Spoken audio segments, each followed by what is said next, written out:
everyone, I'm Yujie, and today I will be talking about our auto differentiation package.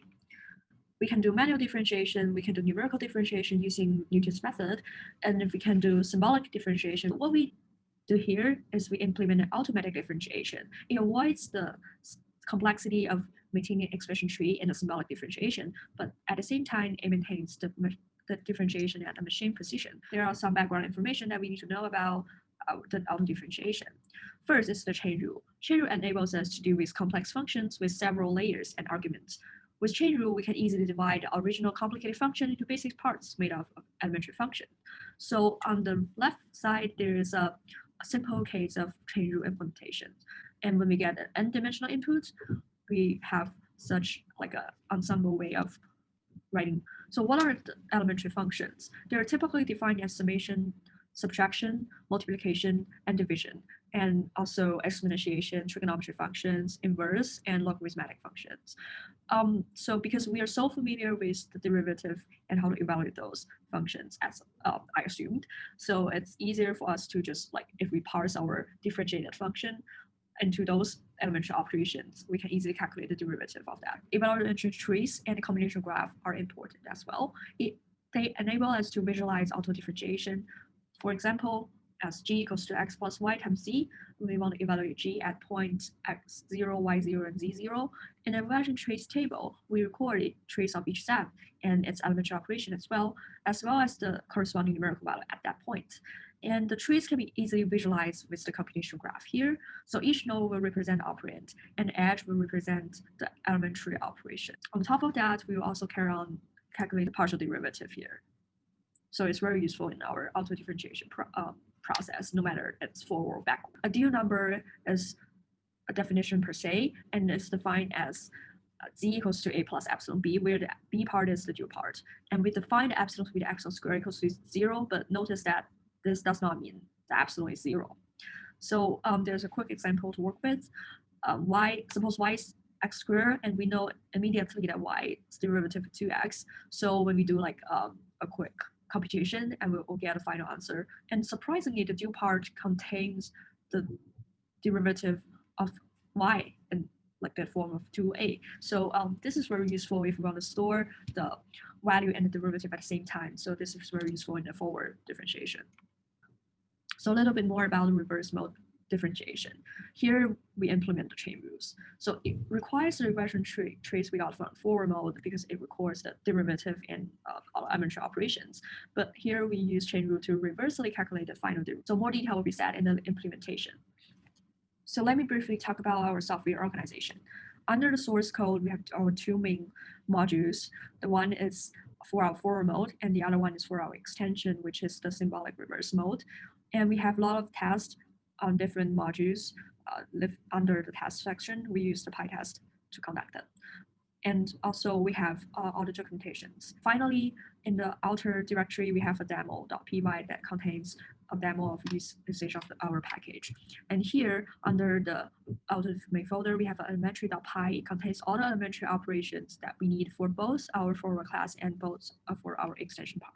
Here is a quick installation guide. To do is we open up the terminal in our laptop, and then we type the pipe install command.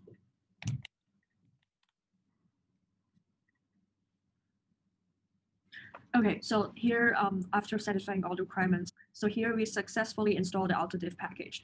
And then if we want to use it, we will enter a Python environment, just type in Python. And then we will install all the dependencies that we need to use in this package, followed by the installation guide in our documentation. So here are 4 lines we need to type about. So for now, you can instantiate the object and then begin your auto differentiation. So another way to install our package is Wenqi clone. Here are the detailed commands. I will not go over it. So I also want to talk briefly about the implementation for elementary function. So the elementary function is so useful because it can be called by both the forward mode and also our extension symbolic reverse class. And it also deals with the real number case. So it contains the exponentiation, all the trigonometry, including the inverse and hyperbolic. And also we deal with the logarithmic function and logistic function. You type sine, and then you put no matter what kind of object is allowed into the parentheses, and it will give you the sign value. Hi, I'm Jiahui. Thanks, Yujie. I will be talking about forward mode and reverse symbolic mode implementation and design, and also shares about how to use for the forward mode. Here is our class design diagram. Like Yujie just said, this elementary class will be used for both our reverse mode and forward mode. The design are basically based on our class called dual class. It has 4 properties, which are its value, derivative, location, and length. Derivatives are by default 1, and location means the location of this variable in the vectors, and the length is the total length, which are the total number of the variables we input for this function. For example, if we have x, y, z for our function, then the x location will be 0, y will be 1, and z will be 2, and the length for all 3 variables will be 3. And this dual class implements all the dunder method for standard operations, and also some of the comparison operations. In each method, it will update the variable and derivative property of this dual class accordingly. So we have our AutoDiff class and a forward class that inherits the AutoDiff class. This will takes in a list of function or a single function and returns gets value or gets derivative or gets Jacobian of the function. So as I just go through, it has 3 different methods, which are get value. It can calculate the value on variable through the forward mode on some specific value that we specified first when we initialize the dual variable. It can also get derivative. If we don't specify anything, then it will return the derivative with respect to all variables. And we can also specify the inputs. It then will return the corresponding derivative.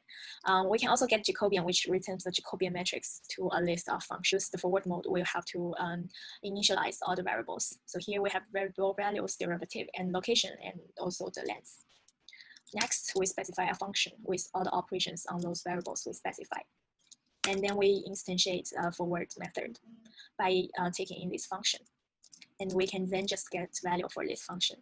And we can also get derivative of this function. It will return all the derivative to x1, y1, and z1. And we can also get a specific derivative, which are 3 here, with respect to x.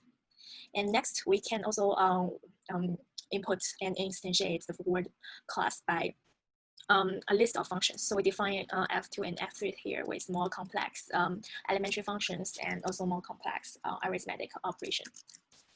And then we instantiate this forward class by this list of 3 functions. And if we get derivative with respect to 2 variables, it will return 2 columns, with each column corresponding to each variables we input here. And we can also get Jacobian. It doesn't need any input for this method. So our reverse mode are basically based on maintaining an expression tree, and each operations are has 2 kids or 2 child, and the 2 child are also expressions. So, and there are also 2 special expression class, which are constant and symbol.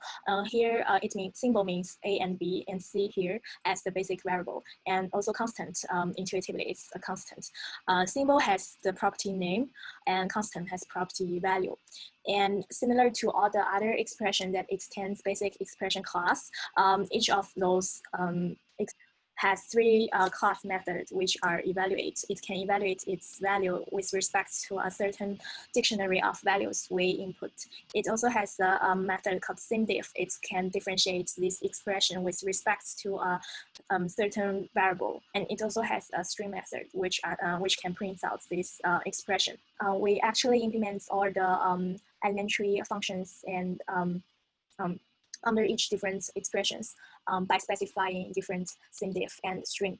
So each time it does a differentiation with respect to a symbol, it will actually ask its 2 kids to return its differentiation with respect to the symbol, and then combining them together. So it's actually theoretically a reverse mode of AutoDiff. And because we have the evaluate method for all the expressions, so after we differentiate it and we get a returned expression, we can evaluate them as a set of value and then get our differentiated results. And in our initial .py, we have some wrapper method that help user to better instantiate the class. It has a symbol method that we can initialize several symbols together. It also has a diff function that can differentiate expression and returns the expression. So actually, it's naturally can do 2nd order or higher order differentiation. And if we have any like returned value for differentiate of higher order or first order, we can then use the evaluate method here to evaluate them at any value and then get the derivative. And we also have get Jacobian value function that can take in a list of expressions and takes in a list of with respect to variables and then returns a Jacobian matrix. Hi, I'm Wenqi, and now it's my turn to continue talking about the extension part. I will first start from the functionality of symbolic reverse mode. First, we will have evaluate function. It is an expression class could be reused and evaluated at given dictionary values. And also we can get differentiation of the given function. And we can also evaluate a differentiation expression with just combined evaluate and diff function. And we can also get the higher order differentiation. We just need to repeat the variables for several times in the diff function. And we can also get the Jacobian matrix. And then we will first initialize the variables by using the symbols function and put the names of variables in it. And then we can define the function just like what we were doing in. And now it will print the expression of the function. And we can also print the diff of the f1 with respect to x. And this is this expression. And we can get the second order of x. And we can also evaluate at the f function. What we need to do is first initialize a value dictionary and put the variables and its related values in it. And then we can use the f2 dot evaluate and put the dictionary, and we can get the f2 values. This is 1.6. And then we can also evaluate on the differentiation of f2 with respect to some variables. First, we can get the first order of z, and this is 0. And then we can also get the second order of y. This is this, and we can also get the partial derivative df2 over dx dy, and this is as you can see. And we can also get the third order of x, and also we can even get the higher order of any variable just to repeat it several times. And finally, we can also get the Jacobian matrix. What we need to do is just call the get Jacobian value function and put all the values we have defined before in a list and the variables we need to evaluate on, and also the dictionary of the values. And after this, we can get the Jacobian matrix. As you can see, it's just this. Show you how is the difference between our forward mode class and our reverse symbolic mode class. I will show you the demo of the root finding by Newton's method. First, in the forward mode class, we will need to redefine the forward function several times every time we use it, and we will also need to redefine the dual object several times. So this is inconvenient for the users. However, for the symbolic reverse mode, what we need to do is just to define one time for the function using the expression and one time for the variable. But then what we need to do is just update the dictionary of the value and use it to calculate. So this is really convenient.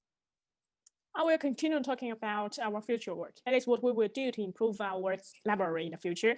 The first thing we will do is to implement expression class simplification. Now we maintain the syntax tree for expression class. However, as I have mentioned in demo, it is not a very polished version for read-friendly expression. So in the future, we will implement several simplification techniques, such as adding, multiplication, constant arithmetic, and also symbols. And there's also a lot more other arithmetic simplification for better readability and expression. And the second thing we will do is to implement user interface with elegant input. Now, the forward mode requires the user to initialize the variables using do class with a specified location and length of the input variables. However, there are mainly two future improvements. The first is that we will make user freely reuse the function. Now, when users want to repeatedly use the functions, they will need to redefine the functions repeatedly. But in the future, we will parse the function expressions and use syntax tree to store them, just we have done in the expression class. In this way, we can free users from initializing functions. And the second thing is that we will make user initialize do object without value.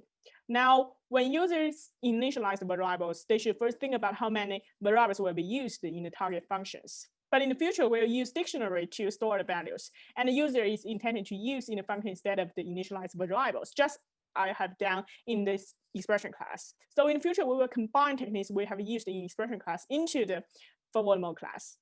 And the last thing is that we will implement web development. We will develop a web-based application for user to input in GUI as an easier use case. Besides, we would also visualize our computational graph in Python via visualization package. we hope our library can contribute to the open source communities. We're here to hear any recommendations from you. Thank you so much.